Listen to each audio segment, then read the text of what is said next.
everyone, welcome once again. Friends, we are discussing about the portfolio performance, and in the previous video we have covered a very popular technique of portfolio performance, and that is your risk adjusted returns.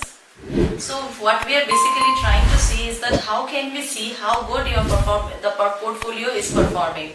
So the risk adjusted measure we have seen in the previous video. Today we will see one more popular measure of performance of a portfolio, that is the famous decomposition of performance.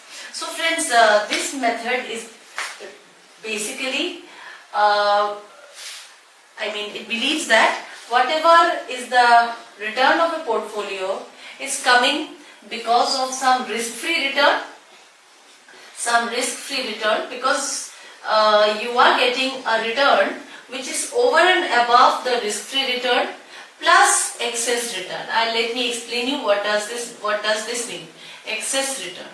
I want to tell you the fact that since you are investing in a market, and in this market you have invested in risky assets, you are taking risk, so you must get some extra return because you have taken risk.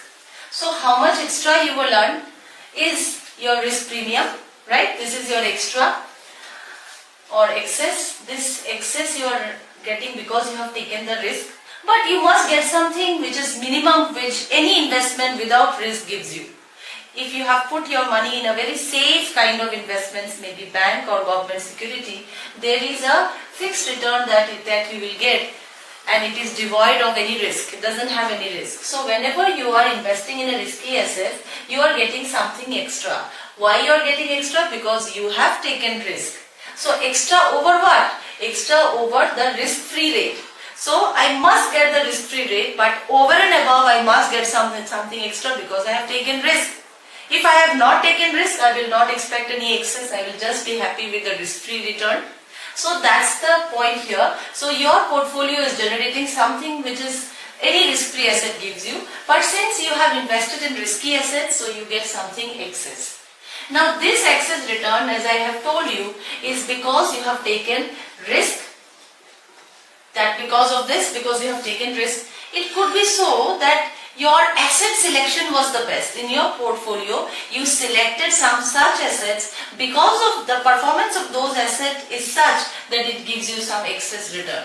So I would call it as asset selection. Asset selection. Okay. So now you know that risk has got two parts. One is the systematic risk, and the other one is the unsystematic risk. So friends, systematic risk is that risk which is non-diversifiable. You cannot diversify, and therefore there is always a risk, and since you have taken the risk, you are getting an excess return, and that's why your portfolio return is something more than the risk-free return. But what about unsystematic risk? Though in the literature of finance we believe that unsystematic risk can be diversified and there is no risk as such, but in reality there is of course some degree of risk with the unsystematic part also, because any portfolio cannot be diversified to 100%. So there is always a small degree of risk which remains. So this is the unsystematic risk. So friends, what we can see here is that our risk return is decomposed. It has been dissected into different parts. So I call this as RF. Let's call it as RF. And this excess return has got two parts. Okay. Let's call asset selection as R3. Okay. And the systematic risk, I call it as R2. Why R2? Because that is related to the market. That is related to the market movements. And that's why let's call it as systematic or R2 risk. Whereas unsystematic risk, let's call it as R4. So friends, we have got so many components of total returns. First is the risk-free return, RF. Then we have the systematic risk of the market. Let's call it as RM, because in our previous lectures we have always used the notation RM. So this is risk-free return plus what the market return is generating, because you have taken some systematic risk. And let's call the asset selection as R3. and let's call the unsystematic risk as R4. You may call it R1 and R2 also, but since I have already written, so let's keep it as R3 and R4. So we have this decomposition. Now let's see how can you find out the values of this. Let's talk about the first one, risk-free return. So friends, risk-free return you cannot calculate. You have to find out in the market what is the rate prevailing for any secured investment, 100% secured investments. Take for example government deposits or government securities. How much return it is generating for you. Okay. Now coming to the market return. You already know what is the market return. So market return is how much RM minus RF, because you must get something more because you have taken some systematic risk. How much more is the difference between how much you get from the market minus how much is your risk-free return, and you multiply that with the beta of your portfolio, then you get what is your market risk. Right friends? So we got RF from the market. We computed the market returns by finding out what is the difference, that is the margin, or you can say what is the reward, market risk minus risk-free, then multiply with the beta of your portfolio. Coming to R4, let's talk about R4. Friends, R4 is what? R4 is unsystematic risk. How can I capture the unsystematic risk? See, if you have total risk and if you minus the systematic risk from the total risk, if you minus the systematic risk, what remains is your unsystematic risk.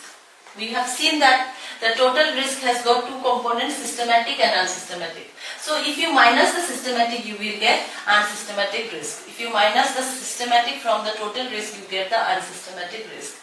Let's see how can we find out. So friends, you all know that total risk is calculated with the help of standard deviation or variance, whereas systematic risk is calculated with the help of beta. We have seen that. So how can you calculate this R3? So you can see here, I'll just write here first, then I will take it there. R3 means sorry, we're talking about R4. Let's say R4, that is this one, that is unsystematic risk. If your portfolio has a particular risk, right? And this risk means what? Standard deviation. You find out what is the market standard deviation. What it will give you? It will give you what is the portfolio risk in relation to the market risk, the total risk of the market, and how much is the portfolio risk, right? Or you can say what is the portfolio risk, I mean per unit portfolio risk as compared to the market risk. Okay? As you know that from standard deviation, if you minus the beta of the portfolio, I will get what is the unsystematic risk, right? So I got the risk component, but I have to multiply with the margin RM minus RF. This is because why? Because we are talking about returns. So returns is this much. But this much, out of this much, how much is because of unsystematic risk? You minus the systematic from the unsystematic, you will find out what is your R4. So friends, R4 is this. So you can refer to R4. Coming to R3. So what is left? RF we got from the market, RM we applied this, R4 we applied this, now left is your R3. So R3 is what? R3 can be obtained by, see if RP is the total, and total has got RP is equals to this plus this plus this plus this. So R3 is equals to this minus this minus this minus this. So you can find out what is the residual or residue. Means you can find out total returns of the portfolio minus the risk-free return, minus the market return, minus the unsystematic component. What you get is the balance is your returns, which is simply because of the asset selection. Fema calls this as pure selectivity. That means the excess return which has come due to the asset selection. Asset selection was best, that's why you get. So R3 is your pure selectivity. Now there is another concept called net selectivity, famous net selectivity. Now famous net selectivity says that how much return you are getting in the portfolio minus what is your risk-free return you find out minus what is your risk that you have taken. I mean, you please try to understand this. What is your total return of the portfolio? From there you are minusing certain things. What are the certain things you will minus? How much return you are supposed to get. You are supposed to get risk-free return, plus you are supposed to get some return because you have taken some risk. So what is the return for taking some risk? We have measured it by this RM minus RF, right friends? So if you minus, if something something is left, that is known as Fema's net selectivity. So what does this mean? This means that whenever you are earning some return, okay, the total return is this much. Now this return is because I must get some risk-free return, okay. This return, I must get some risk-free return, plus I must get some return for taking some risk. So total risk, you know, the total risk is portfolio risk divided by the market risk will tell you what is the per unit portfolio risk. Multiply with the premium that you are receiving. This will give you the total returns due to total risk. Returns due to total risk you have taken. This much risk you have taken because of which you have this much risk you have taken because of which you have got this return. So the total return is because of taking risk.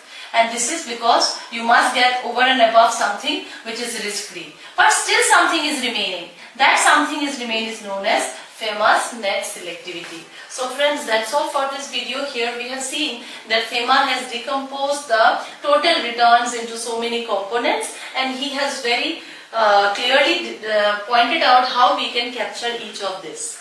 So thank you for watching friends. We will now move on to the third technique of measuring portfolio performance in the next video. Till then, goodbye.